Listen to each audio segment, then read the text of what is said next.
स्वस्ति पन्थामनुचरेम सूर्याचन्द्रमसा विव पुनर्दत्ताग्नता जानता संगमे महि।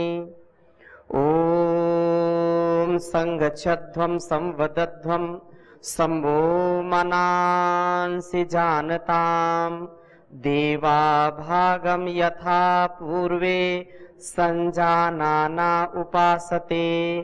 प्रेम से मिलकर चलो बोलो सभी जानी बनो पूर्वजों की भांति तुम कर्तव्य के मानी बनो। पूर्वजों की भांति तुम कर्तव्य के मानी बनो। ओम शांति शांति शांति।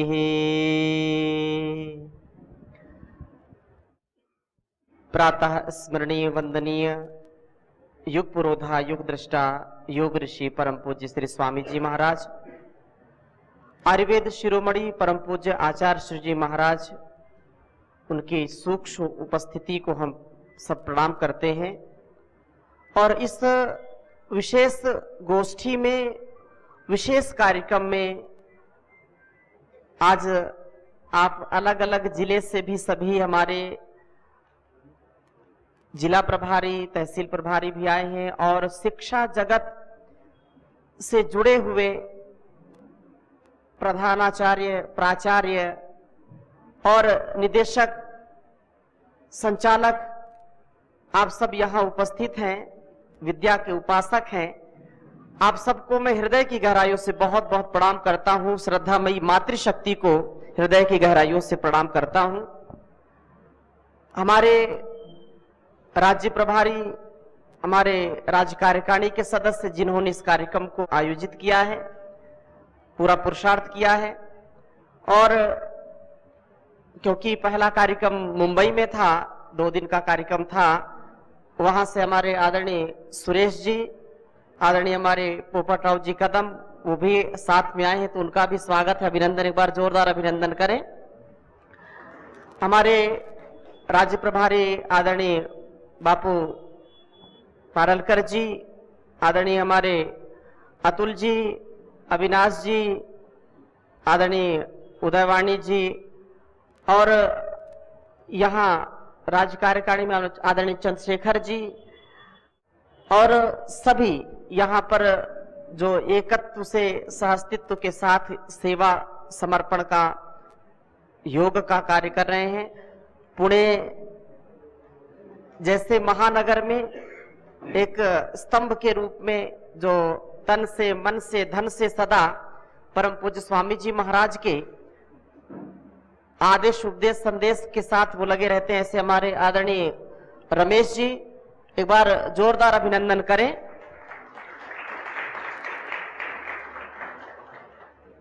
आज का जो विषय है, उस विषय में थोड़ी सी बात मैं रखना चाहूंगा, क्योंकि हमारी जो परंपरा है वो हमारे जीवन और जगत के कल्याण के लिए है। हमारा यह जीवन और यह जगत उस जगत पिता के द्वारा दिया गया एक उपहार है, एक वरदान है। इसका हम समुचित उपयोग करें, उसके लिए आवश्यक है ज्ञान। ज्ञान विहीनः सर्वमतेन भजति न मुक्तिम जन्म शतेन भज गोविंदम गोविंदम भज मूढ़मते। नहीं जाने न सदृशम पवित्रम इह विद्यते श्रद्धावान लभते ज्ञानम। श्रद्धा से ज्ञान का, विज्ञान का, प्रज्ञान का, अनुसंधान का कार्य भारतवर्ष में सदा से रहा है। हजारों लाखों वर्षों की यदि हम परंपरा को देखते हैं, उस परंपरा को यदि एकीकृत रूप में, समन्वित रूप में, इंटीग्रेटेड रूप में यदि हम देखते हैं, तो आज के इस युग में परम पूज्य योग ऋषि परम पूज्य स्वामी जी महाराज के रूप में हम देखते हैं। यह हम सबका सौभाग्य है कि चाहे वेदों की परंपरा हो, उपनिषदों की परंपरा हो, दर्शनों की परंपरा हो, भारतवर्ष में यह ज्ञान की परंपरा अक्षुण्ण रूप से जो सतत प्रवाहमान है, वो सदा हम सबके हृदय में विद्यमान है। भारत का बच्चा बच्चा जहां पर धर्म, अर्थ, काम और मोक्ष का ज्ञान उसको स्वाभाविक रूप में होता है। आवश्यकता आज पुनः इसकी क्यों है? भारतीय शिक्षा बोर्ड जो नया एक कीर्तिमान बनाने वाला है, जैसे योग, आयुर्वेद, स्वदेशी की परंपरा को देश और दुनिया के सामने परम पूज्य स्वामी जी महाराज ने रखा। जो हमारे सभी स्वतंत्रता सेनानी, हमारे सभी महापुरुष इस बात को कहते थे, समर्थन करते थे, लेकिन उसका कोई विकल्प नहीं था, प्रबल विकल्प नहीं था कि भाई स्वदेशी तो जरूर अपनाना चाहिए। महर्षि दयानंद जी ने भी उद्घोष किया, लेकिन उस स्वप्न को साकार करने का, उसको धरातल पर उतारने का कार्य यदि किसी ने किया है तो योग ऋषि परम पूज्य स्वामी जी महाराज ने किया है।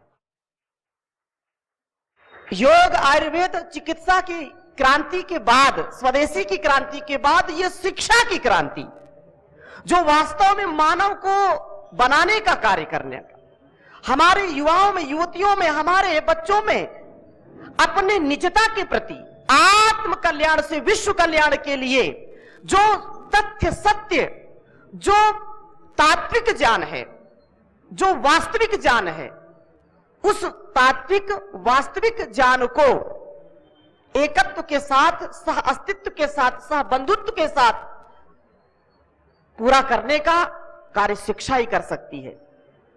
आज की जो परिवेश जो हम देखते हैं, शिक्षा ठीक है, बड़े वैज्ञानिक, बड़े जो हम बच्चों को बना रहे हैं, लेकिन वो एक मानसिक गुलामी की ओर ले जा रहा है, जहां पर माता पिता का, गुरु का, जहां पर मातृभूमि का स्वाभिमान नहीं, माता पिता का सम्मान नहीं, ऐसी शिक्षा किस काम की है? आज सबसे ज्यादा यदि दुखी कोई है तो अपने बच्चों से, अपने संतानों से सबसे ज्यादा लोग दुखी हैं। हम शिक्षा के नाम पर, मॉडर्न एजुकेशन के नाम पर बच्चों को क्या बना रहे हैं? केवल मानसिक गुलामी की ओर हम जा रहे हैं। जब तक आत्मबोध नहीं होगा, जब तक स्वबोध नहीं होगा, जब तक कर्तव्य बोध नहीं होगा, हमारा मंतव्य, हमारा कर्तव्य, हमारा गंतव्य सुनिश्चित नहीं होगा, ऐसी शिक्षा किस काम की? वो विद्या, सा विद्या या विमुक्त है, वो विद्या है जिससे हमारी और हमारे परिवार की, हमारे समाज की, हमारे राष्ट्र की उन्नति होती है और मुक्ति होती है दुर्व्यसनों से, दुर्गुणों से, दुर्व्यवहारों से, पराधीनताओं से। आंतरिक पराधीनता, वैचारिक पराधीनता, आर्थिक पराधीनता, और ये सारी पराधीनताओं से जो ऊपर उठाती है, उसी का नाम शिक्षा, उसी का नाम विद्या है। लेकिन किसी कवि ने कहा कि वो शिक्षा गई जो बनाती थी मानव, वह शिक्षा गई जो बनाती थी मानव। कुशिक्षा का पाठन पठन हो रहा है, ये उत्थान है या पतन हो रहा है। करो त्याग तुम हम भरे जेब अपनी, करो त्याग तुम हम भरे जेब अपनी। ये जनहित का कैसा दमन हो रहा है, ये उत्थान है या पतन हो रहा है। जो विद्या, जो शिक्षा हमको आत्मबोध से, स्वबोध से युक्त करके इस प्रकृति के साथ, सहअस्तित्व के साथ जीना सिखाती थी, आज उसमें विकृति आ गई। आज उसमें विकृति आ गई, जिसके कारण हम अपने कर्तव्य को भूल गए। हम अपने कर्तव्य को भूल करके कभी भी जीवन को सफल नहीं कर सकते, कभी सक्सेसफुल नहीं कर सकते। और मुझको बड़े खेद के साथ इस बात को कहना पड़ रहा है कि आप अनेक जो एजुकेशन के हब कहलाते हैं, चाहे राजस्थान का कोटा हो या जो है सीकर हो, यहां पुणे हो, और भी भारतवर्ष के अनेक स्थान हैं, वो हर वर्ष सैकड़ों हजारों की, यदि उसका डाटा आप वास्तविक डाटा इकट्ठा करेंगे तो हर वर्ष सैकड़ों हजारों की घटनाएं घटती हैं जहां बच्चे आत्महत्या करते। ऐसी शिक्षा, ऐसी विद्या किस काम की है जो अपने आप का भरण पोषण न कर सके, अपने आप की जीवन की रक्षा न कर सके, वो दूसरों की सुरक्षा क्या करेगा। भारतीय शिक्षा बोर्ड के माध्यम से ऐसे चरित्रवान, ऐसे बलवान, बुद्धिमान, प्रज्ञावान, जिनका आत्मबल, जिनका बुद्धि बल, जिनका मनोबल, जिनका चरित्र बल सबसे प्रबल और उज्जवल होगा, जो समाज और राष्ट्र के उज्जवल भविष्य के लिए स्तंभ का काम करेंगे। जो हमारी उपनिषदों की परंपरा थी, जहां पर यह कहा था कि मातृदेवो भव, पितृदेवो भव, आचार्य देवो भव, अतिथि देवो भव, राष्ट्र देवो भव, इदम राष्ट्राय इदन्न मम, माता भूमि पुत्रो अहम पृथिव्याः। ये भारतवर्ष की परंपरा है। दुनिया में ऐसा कोई देश नहीं है जो इन परंपराओं का निर्वहन करे, जहां पर जीना और मरना एक समान है, जहां पर उस परमात्मा का दिया हुआ जीवन वरदान माना जाता हो। ये धरती वीरों की धरती है, धीरता, वीरता, गंभीरता की धरती है, ये त्याग तपस्या की धरती है, ये मातृभक्त, पितृभक्त, राष्ट्रभक्त संतानों की भूमि है। इसलिए ऐसी भाव चेतना से युक्त जिनका चरित्र, जिनका व्यक्तित्व, जिनका नेतृत्व बहुत यशस्वी हो, ऐसे संतानों का, ऐसी नई पीढ़ी का सृजन करने के लिए परम पूज्य स्वामी जी महाराज ने भारतीय शिक्षा बोर्ड का जो एक बहुत बड़ा विजन और मिशन हम सबके सामने रखा है। मैं अधिक ना बोलता हुआ केवल ये प्रार्थना कर रहा हूं कि हम यहां जितने लोग बैठे हैं, ये महाराष्ट्र तो भक्ति और शक्ति का पुंज है, ये समन्वित ये स्वभाव यहां है, जहां पर त्याग तपस्या, ये संतों की भूमि है, ये वीरों की भूमि है, धीरता, वीरता, गंभीरता की ये जो है प्रस्तुत भूमि है। मैं आह्वान करना चाहता हूं कि हमारे आदरणीय सिंह साहब, जिनका पूरा जीवन अब इस भारतीय संस्कृति, भारतीय शिक्षा बोर्ड के लिए लगा हुआ है, जैसा बापू पाडलकर जी ने अभी परिचय दिया, तो वो केवल एक प्रशासनिक सेवा में रहकर के केवल नौकरी नहीं की, उन्होंने उसके साथ साथ शिक्षा को जोड़ करके जो वंचित शोषित समाज के लोग थे, जो पिछड़े लोग थे, आदिवासी थे, उनके बच्चों को हजारों हजारों की संख्या में बेटियों को शिक्षित किया और ऐसे कई विद्यालय चला रहे हैं जहां पर उनसे 1 रुपया भी नहीं लिया जाता, केवल उनको आगे बढ़ाने का कार्य किया जाता है। ये आपके माध्यम से हुआ है। इसलिए परम पूज्य स्वामी जी महाराज ने इस ऐसी ऋषि चेतना से, ऐसे जो उज्जवल जिनका व्यक्तित्व है और कृतित्व है, जिनका ज्ञान बहुत ही अनुभवी रूप में हम सब के लिए बहुत ही कल्याणकारी है, और जिन्होंने वेद, उपनिषद, दर्शन और सारे ऋषियों के ज्ञान को जिन्होंने आत्मसात किया है। यद्यपि कोई गुरुकुली शिक्षा इन्होंने नहीं अर्जित की, तथापि श्रद्धावान लभते जानम, श्रद्धा से उन्होंने 8-8 घंटे रिटायरमेंट के बाद, क्योंकि परम पूज्य स्वामी जी महाराज के साथ हरिद्वार में भी आपकी 2 वर्ष हरिद्वार में भी आपने सेवा की, 97-98, तब से परम पूज्य स्वामी जी महाराज से बड़ा आत्मीय घनिष्ठ संबंध रहा है। तो परम पूज्य स्वामी जी महाराज ऐसे विश्वास पात्र और ऐसे योग्य, जो प्रामाणिकता के साथ हजारों हजारों की संख्या में बड़े से बड़े जो हमारे शिक्षक है, शिक्षा जगत में जिन्होंने कीर्तिमान स्थापित किया, ऐसे सैकड़ों प्रोफेसर, हजारों हजार शिक्षकों के साथ भारतीय शिक्षा बोर्ड के पाठ्यक्रम को, कि हमारे छोटे छोटे बच्चों को कैसे उस विद्या को बहुत ही सरलता से वो आत्मसात कर सके, इसके लिए बड़े ही वैज्ञानिक रूप से उसको तैयार किया है। उनके मुखार बिंदु से हम सुनेंगे और एक एक शब्द को सुनेंगे। आप में से किसी का कोई प्रश्न है, कोई जिज्ञासा है, कोई सुझाव है, तो सादर आमंत्रित, संकोच नहीं करना। और मुझको लगता है कि ये ऐतिहासिक भूमि है, ये पुणे नगरी शिक्षा की भूमि है, यहाँ एक नया कार्य, नया कीर्तिमान स्थापित होगा, इसमें कोई संशय नहीं। तो एक बार जोरदार अभिनंदन के साथ मैं आमंत्रित करता हूं, जिनके मार्गदर्शन में आप बहुत कुछ समझने का, सीखने का सुअवसर पा रहे हैं। प्रणाम। जी प्रणाम स्वामी जी। शिक्षा के भारतीकरण की अभिनव क्रांति के समर्थ ध्वजवाहक परम पूज्य स्वामी रामदेव जी को शत प्रणाम।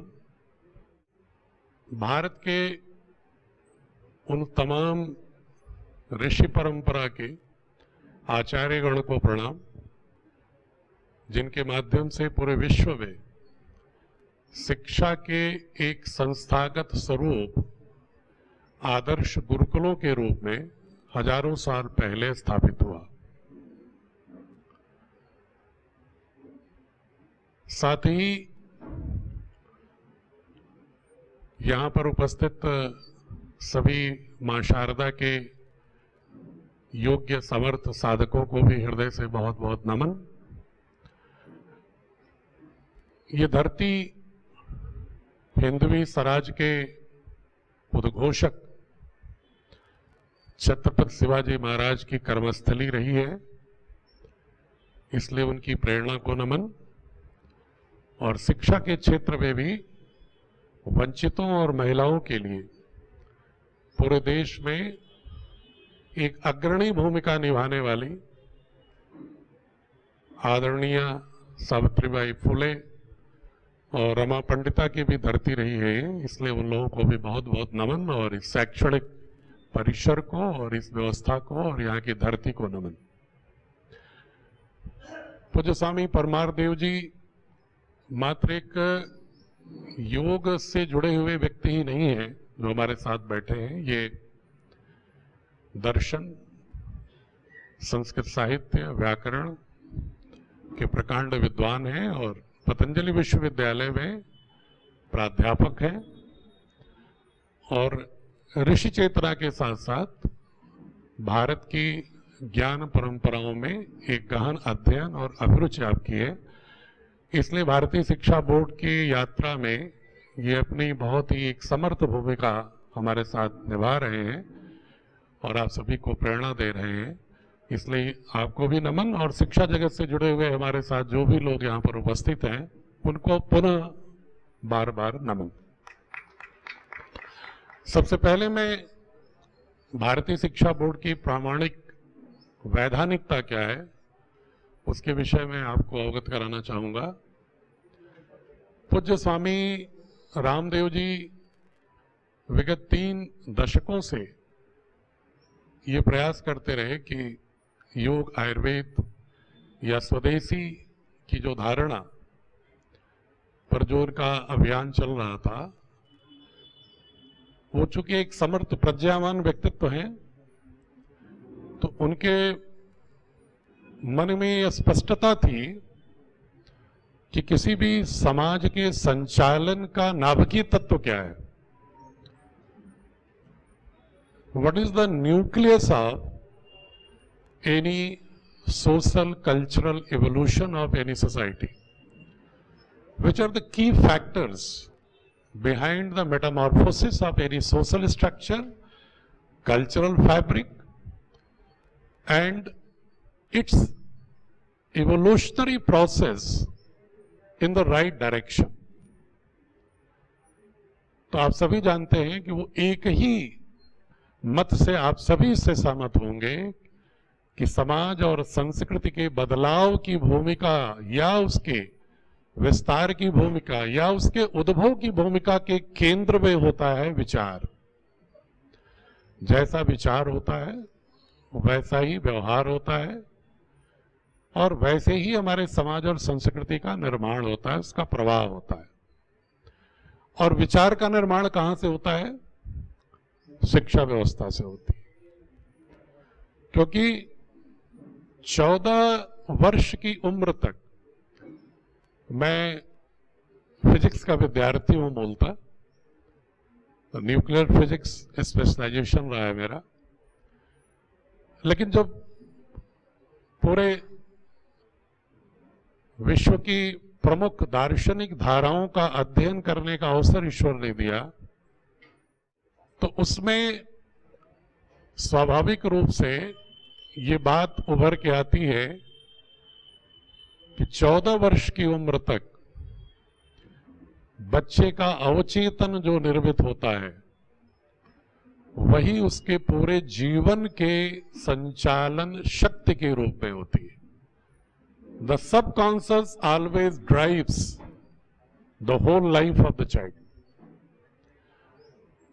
और अगर if you go through different researches by American scientists, European scientists, Japanese scientists, even right now in the modern era of science and technology, जो बायोफिजिसिस्ट हैं, आप सबको मालूम है कि आजकल एक रिसर्च ज्वाइंट चल रही है बायोलॉजी और फिजिक्स के, जिसको बायोफिजिक्स रिसर्चेज कहते हैं.